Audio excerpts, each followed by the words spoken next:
Welcome to The Last Breakfast. Please enjoy the video. In this video, I will show you how to change Toyota Prius brake pads. First, gather all your tools and new parts. Safety is paramount, so park your Prius on a level surface and secure it with jack stands.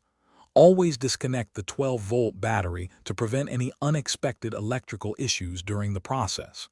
This ensures a safe and smooth repair from start to finish.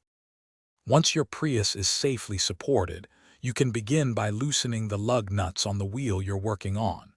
After lifting the vehicle, fully remove the lug nuts and carefully take off the wheel. Now, you'll see the brake caliper. Remove the 2 bolts holding it in place, allowing you to gently lift the caliper away from the rotor. Hey everyone, if you're finding this guide helpful, please hit that like button and subscribe for more DIY car tips.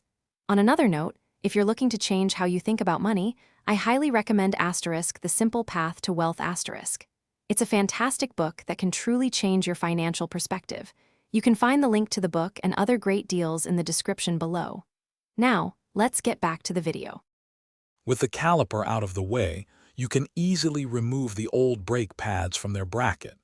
Take a moment to inspect your brake rotor for any deep grooves or uneven wear. This is crucial for optimal braking. Now, carefully insert your new brake pads, making sure they are seated correctly and facing the right direction for effective braking. Now it's time to reassemble everything. Carefully place the brake caliper back over the new pads and rotor, then securely tighten its 2 bolts. Reattach the wheel, tightening the lug nuts in a star pattern for even pressure. Before driving, pump the brake pedal several times to properly seat the caliper piston and ensure firm pedal feel. Thanks for watching. Consider subscribing if we helped you today.